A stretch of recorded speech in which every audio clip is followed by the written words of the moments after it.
11 मई 1988 दोपहर के 3:43 और इन 3, 2, 1 पोखरण के खेतोलाई में हुए इस ब्लास्ट ने भारत का इतिहास बदल दिया। इस ब्लास्ट ने दुनिया के सभी सुपर पावर कंट्रीज जैसे कि यूएसए तक को हिला दिया था कि आखिर भारत भी कोई पिछड़ा हुआ देश नहीं है। हम भी कदम से कदम बढ़ा के आगे चल रहे हैं दुनिया के साथ। इतिहास को बदलने वाले इस ब्लास्ट की शुरुआत होती है ब्लास्ट के दिन से 2 महीने पहले 10 मार्च 1988 को, जब 182 सीट्स के साथ बीजेपी सरकार रूलिंग पे आई। आते ही पीएम अटल बिहारी वाजपेयी ने सबके सामने ये घोषणा कर दी कि देश की सुरक्षा के मामले में कोई भी समझौता नहीं किया जाएगा। हम अपने देश की सुरक्षा के लिए हर एक तरीके को अपनाएंगे, फिर चाहे वो न्यूक्लियर टेस्ट ही क्यों ना हो। पर क्या जनता ये होने देना चाहती थी? शायद हाँ।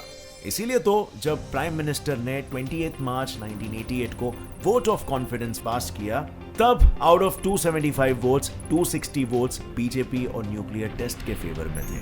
अब ये वही दिन था जब अटल बिहारी वाजपेयी का इरादा और अटल और मजबूत हो गया।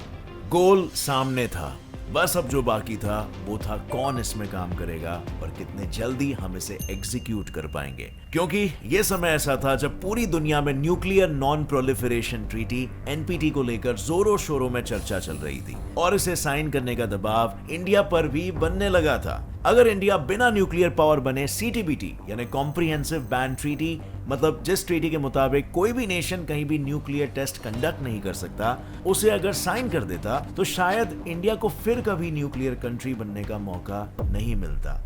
लेकिन इंडिया का न्यूक्लियर टेस्ट करना समय के साथ और भी जरूरी होते जा रहा था, जिसका पहला कारण था इंटरनेशनल वर्ल्ड में भारत अपने आप को एज अ स्ट्रॉन्ग नेशन दिखाना चाहता था और इसीलिए उसने न्यूक्लियर टेस्ट के ऑपरेशन को ऑपरेशन शक्ति नाम दिया। सेकेंड रीजन, इंडिया को मिनिमम रिलायबल सिक्योरिटी दिलवाना। थर्ड रीजन, पड़ोसी देश जैसे कि पाकिस्तान और चाइना से इंडिया को बचाना था।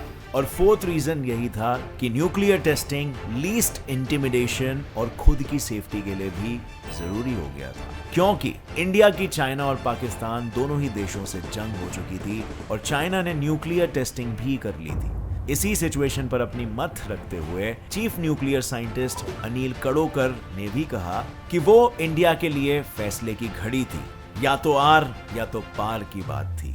यानी इंडिया के सामने 2 ही रास्ते रह गए थे, या तो इंडिया सीटीबीटी साइन करके हमेशा के लिए न्यूक्लियर पावर कंट्री बनने का सपना भूल जाए, या फिर न्यूक्लियर टेस्ट कंडक्ट कर वर्ल्ड के पावरफुल कंट्रीज की गिनती में आ जाए। और इंडिया ने चुना न्यूक्लियर टेस्ट को, जिसके काम की शुरुआत करने के लिए अटल बिहारी वाजपेयी ने 9 अप्रैल 1998 को इंडिया के टॉप साइंटिस्ट अब्दुल कलाम और आर चिदम्बरम से मुलाकात की, ताकि उन्हें इस ऑपरेशन में लगने वाले समय का पता चल सके। जी हाँ, हमारे देश के 11th प्रेसिडेंट भी देश को न्यूक्लियर पावर कंट्री बनाने में उतने ही सहयोगी थे, क्योंकि उनका यह मानना था कि small aim is a crime, have a great aim. और इसके चलते देश को एक पावरफुल कंट्री बनाने के सपने में उन्होंने अपनी जान लगा दी। पर उनकी लाइफ सिर्फ ये एक लेसन नहीं देती, उनकी पूरी लाइफ ऐसे ही कई लेसन से सरोबर है, जिनसे आज की जनरेशन अपनी लाइफ को बेहतर बनाने की सीख ले सकती है। लेकिन जहाँ सुकून से 6 घंटे की नींद और 2 वक्त बैठकर खाने का वक्त लोगों के पास नहीं है, वहाँ 24 घंटे जितने कम समय में किताब पढ़ने का टाइम किसके पास है? और समय तो बढ़ता चला जाएगा, लेकिन ज्ञान आपको कहाँ से मिलेगा? और इसी मॉडर्न जमाने की समस्या का रामबाण सोल्यूशन लेकर आया है कुकू एफएम ऐप, जो पर्सनली रिकमेंडेड बाय मी है, जिस पर आपको डॉक्टर एपीजे अब्दुल कलाम की पूरी लाइफ जर्नी ऑडियो फॉर्मेट में मिलेगी। यानी आप बिना अलग से टाइम निकाले बुक को सुन सकते हो, वो भी हिंदी जैसी लैंग्वेज में। यही नहीं, यहाँ पर society and culture, self help, religion जैसे बुक्स भी है। इसके साथ finance, motivation, leadership, career development सभी बुक्स आपको मिलेंगे, जिसकी मदद से आप अपने सेल्फ इंप्रूवमेंट की जर्नी में अभी से एम्बार्क कर सकते हो। अब क्योंकि friends, get set flower, Kuku FM दोनों का मिशन जितना हो सके नॉलेज फैलाना है, इसीलिए हमने टीम अप किया है कुकू एफएम के साथ इस कैंपेन में, जिसका नाम है नया साल नया बदलाव। ये ऑफर सिर्फ आज के लिए नहीं, बल्कि 24 से लेकर 31 दिसंबर तक अवेलेबल है। इसमें आपको हजारों से ज्यादा बुक्स मिलेंगे सिर्फ 199 रुपीज ईयर में। आपको बस कूपन कोड यूज करना है NY50 और आप ये ऑफर अवेल कर सकते हो। सो देर किस बात की है भाई लोग, नया साल नया बदलाव लाने का वक्त आ चुका है। बुक रीडिंग शुरू करो, सेल्फ इंप्रूवमेंट शुरू करो और अपने लाइफ में सक्सेस और हैप्पीनेस दोनों को बढ़ाओ। This is the greatest investment you'll ever make on yourself. Click on the link in the description and go register now. जी हाँ, हमारे देश के 11th प्रेसिडेंट भी देश को न्यूक्लियर पावर कंट्री बनाने में उतने ही सहयोगी थे। अब्दुल कलाम ने उन्हें बताया कि उनके मुताबिक इस ऑपरेशन में पूरे 1 महीने का वक्त लगने वाला था, जो 10th अप्रैल से 10th मई तक का समय लेता। लेकिन फिर टेस्ट की डेट को 11 मई क्यों रखा गया?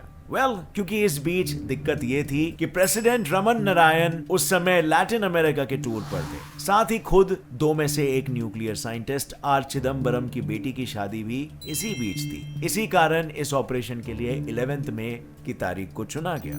इस ऑपरेशन को पूरा करने के लिए साइंटिस्ट ने एक बार फिर से राजस्थान के पोखरन को रिव्यू करके वहां ऑपरेशन स्टार्ट कर दिया, जो बाय द वे इसके पहले हुए न्यूक्लियर टेस्टिंग के लिए भी चुना गया था। लेकिन पोखरन ही क्यों, कोई और जगह क्यों नहीं? जिनमें से एक ये था कि उसी जगह ह्यूमन सेटलमेंट्स नहीं थे। वहीं दूसरी तरफ वहां का वेदर कंडीशन मई तक 50 डिग्री तक इंक्रीज हो जाता था, जिससे जन्म लेने वाले सैंडस्टॉर्म्स डायरेक्टली न्यूक्लियर टेस्टिंग से कनेक्शन रखते हैं। क्योंकि इंडिया ने ऑपरेशन का काम तो स्टार्ट कर दिया था, लेकिन इंडिया के इस ऑपरेशन के बीच सबसे बड़ी प्रॉब्लम बनकर CIA खड़ी हुई, जिन्हें इंडिया के न्यूक्लियर टेस्टिंग की भनक लगते ही उन्होंने इंडिया पर 24 घंटे नजर रखना शुरू कर दिया। आपको तो पता ही है कि अमेरिकन कभी नहीं चाहेंगे कि इंडिया भी उनकी बराबरी कर सके, और इसीलिए वो पुलिस बनकर आ जाते हैं। हम पर पहरेदारी रखने के लिए उन्होंने 4 सैटेलाइट्स को इंस्टॉल किया, पर इंडिया ने हार नहीं मानी, इस मिशन को बंद नहीं किया, और इस काम के लिए इंडिया ने 58 इंजीनियर रेजिमेंट के काबिल कंधों पर ऑपरेशन की जिम्मेदारी सौंप दी, जिसमें उनकी मदद पोखरन में जन्म लेने वाले सैंडस्टॉर्म कर रहे थे, क्योंकि उन्हीं के तो चलते इन सैटेलाइट्स का व्यू ऑब्स्ट्रक्ट होता। पर सिर्फ सैंडस्टॉर्म्स ही नहीं, 58 इंजीनियर रेजिमेंट ने अपनी जिम्मेदारी को बखूबी निभाया। इस प्रोजेक्ट से जो भी साइंटिस्ट जुड़े थे वो कुछ इस तरह अलर्ट रहते थे कि एक दूसरे से कोड वर्ड में बात करने से लेकर वो कभी ग्रुप में नहीं जाते थे, और साइट पर अगर पहुंचना भी होता तो पहले वो वहां ना जाकर कहीं और से ड्रेस चेंज करके पोखरन साइट पर पहुंचते। और अगर मैं साइट के नज़ारे की बात करूं तो पोखरन रेंज में टेस्टिंग के लिए एक बड़ा सा गड्ढा खोदा गया, जिससे एक बड़ी सुरंग भी बनाई गई, जिसे घास से ढका जाता, और इसी सुरंग से निकाली हुई रेत से ऑफिसर्स छोटे छोटे रेत के टाइल बनाकर उसके नीचे सेंसर केबल्स को छुपाते। और डेजर्ट में एक नए रेत के टाइल बनना एक आम बात थी, जिसपे CIA शक भी नहीं करता। इतना ही नहीं, हर चीज को नेचुरल दिखाने के लिए वेजिटेशन ग्रो करने के साथ साथ ऑफिसर्स ने वहां क्रिकेट पिच लाइव कमेंट्री के लिए मंच और आसपास रंग बिरंगे झंडे भी लगाए, जहां ऑफिसर्स खुद 25-25 ओवर मैच खेला करते थे, ताकि सैटेलाइट न्यूक्लियर टेस्टिंग के प्रोग्रेस को पकड़ा ना जा पाए। अब हमने यहाँ एक अच्छा सा टीम वर्क तो देख ही लिया, पर हैरान करने वाली बात तो ये है कि इस न्यूक्लियर टेस्ट में अनियंस का भी बहुत ही बड़ा रोल था, क्या आपको पता है? और सिर्फ एक ही नहीं, दोनों न्यूक्लियर टेस्ट में भारी मात्रा में ऑनियंस का यूज किया गया था। पर ऑनियंस में ऐसा क्या है? तो अनिल ककोडकर की बात माने तो ऑनियंस को न्यूक्लियर बॉम्ब्स के साथ दबाकर इसीलिए रखा गया था ताकि जो भी हार्मफुल रेडिएशंस न्यूक्लियर एक्सप्लोजन के टाइम एमिट हो वो एब्जॉर्ब किया जा सके। इसे आप इस तरह भी समझ सकते हो कि न्यूक्लियर बॉम्ब को ऑनियन लेयर्स के बीच में सैंडविच की तरह रखा गया था, ताकि एक्सप्लोजन रेडिएशंस को लीक होने से रोका जा सके। यानी साइंटिस्टों ने हर मुसीबत से बचने की तैयारी कर ली थी। एंड फाइनली वो दिन आ गया जिसका सभी को बेसब्री से इंतजार था। 11 मई 1998 ऑफिसर्स को आर्मी यूनिफॉर्म में टेस्ट साइट पर ले जाया गया। यहाँ तक कि खुद अब्दुल कलाम भी यूनिफॉर्म में आए थे, ताकि देखने वाली एजेंसीज को लगे कि ऑफिसर्स आर्मी ट्रेनिंग के लिए जा रहे हैं। पर यह तो सिर्फ एक ही पड़ाव था, इंसान आए थे, सिर्फ बॉम्ब आने बाकी थे। न्यूक्लियर बॉम्ब को सेना के 4 ट्रकों के जरिए सुबह के 3 बजे ट्रांसफर किया गया, जो पहले मुंबई से इंडियन एयरफोर्स के जरिए जैसलमेर एयरबेस पर लाए गए और जैसलमेर से पोखरन। ट्रांसफर के टाइम पे किसी को न्यूक्लियर बॉम्ब ट्रांसफर हो रहे हैं इसकी भनक भी ना लगे, इसीलिए उन्होंने इन बॉम्ब्स का नाम व्हाइट हाउस रख दिया। And done. दोपहर 3:43 को पूरे पोखरन की जमीन हिली। इंडिया ही नहीं, दुनिया को पता चला कि इंडिया में न्यूक्लियर टेस्ट सक्सेसफुल रहा और इंडिया अब एक न्यूक्लियर पावर बन चुकी है। और इस टेस्ट के बाद पोखरन रेंज में 11 और 13 मई को टोटल 5 न्यूक्लियर बॉम्ब्स टेस्ट कर इंडिया पहला ऐसा न्यूक्लियर एनरिचमेंट देश बना जिसने बिना न्यूक्लियर नॉन प्रोलिफरेशन ट्रीटी पर साइन किए न्यूक्लियर टेस्ट कंडक्ट किया था। पर 11 मई को हुए तीनों ही टेस्ट सक्सेसफुल नहीं हो पाए थे। एक टेस्ट किया गया था जिसमें ब्लास्ट हुआ था, पर उसके सक्सेस और फेलियर का पता लगने के लिए साइंटिस्टों को टाइम चाहिए था। लेकिन उनके पास टाइम की ही तो कमी थी, क्योंकि उनके आगे अमेरिकन सैटेलाइट जो पहले 40 मिनट से 1 घंटे के टाइम में चलती थी, वो 20 मिनट के टाइम पर चलकर एक बड़े चैलेंज के रूप में खड़ी थी। इसीलिए हालत को संभालते हुए अब्दुल कलाम ने पीएम वाजपेयी को इसकी सूचना दी और पीएम वाजपेयी ने एनवायरनमेंट डिपार्टमेंट के जरिए राजस्थान में तूफान आने की घोषणा करवाई। पर इस तरह वो सैटेलाइट को चकमा देने में भले ही सफल रहे, लेकिन इंडिया को इस पूरे टेस्ट का जुर्माना भी भरना पड़ा, क्योंकि लास्ट में भेद तो खुल ही गया। क्योंकि इस न्यूक्लियर टेस्ट के बाद जापान और अमेरिका सहित कई बड़े बड़े देशों ने इंडिया पर अलग अलग प्रतिबंध लगा दिए और इस तरीके से इंडिया को कहीं ना कहीं जुर्माना भुगतना पड़ा। ऐसे में Israel he by the way एक ऐसा देश था जिसने इंडिया के इस न्यूक्लियर टेस्ट की तारीफ की और बोला वेल डन इंडिया। पर अमेरिका कहां मानने वाला था और उसने इंडिया और अपने बीच होने वाली फॉरेन टॉक को कैंसिल कर दिया। साथ ही आने वाले 2 साल के दौरान उसने 200 से ज्यादा कंपनी को रेस्ट्रिक्शन की लिस्ट में डाल दिया। और कंपनीज ही नहीं, उन्होंने department of atomic energy, defence research and development organisation DRDO और department of space and company को भी नहीं छोड़ा। और कई फर्म्स जो पहले से उनके साथ काम कर रहे थे, उन पर भी रेस्ट्रिक्शंस लगा दिए। साथ ही इंडिया पर कुछ ऐसे रेस्ट्रिक्शंस लगाए गए जिन्हें इंडिया को फॉलो करना ही था। जैसे अगर फ्यूचर में वॉर होता है तो इंडिया पहले न्यूक्लियर वेपन को इस्तेमाल नहीं करेगा। इंडिया इन फ्यूचर किसी भी नॉन न्यूक्लियर नेशन के खिलाफ न्यूक्लियर वेपन का इस्तेमाल नहीं करेगा। इंडिया फ्यूचर में किए जाने वाले न्यूक्लियर टेस्टिंग पर टेम्पररी रोक लगाएगा। लेकिन सबसे बड़ा सवाल तो यह है कि आखिर इंडिया को सीक्रेटली न्यूक्लियर टेस्टिंग की एक्टिविटी कैरी ऑन करने की जरूरत ही क्या थी? वेल, इसका कारण कुछ और नहीं, यूएन के न्यूक्लियर टेस्टिंग पर लगाए गए रेस्ट्रिक्शंस थे। Restriction number 1, comprehensive ban treaty CTBT, जिसके अकॉर्डिंग कोई भी नेशन जमीन पर, आसमान में या पानी में कहीं भी कोई न्यूक्लियर टेस्ट नहीं कर सकता था, जिसका लूप होल निकाला जुगाड़ू इंडियंस ने। मतलब जस्ट इमेजिन ये काम इंडियंस ने कितना ब्यूटीफुली किया। मतलब 3 रेस्ट्रिक्शंस थे और तीनों रेस्ट्रिक्शंस के बीच में जो लूप होल्स थे ना, उसे निकाला और उसको एक्सप्लॉइट किया, ताकि लॉ के सामने हमने कुछ गलत नहीं किया और इंडिया के सामने देखो कर दिखाया पुण्य।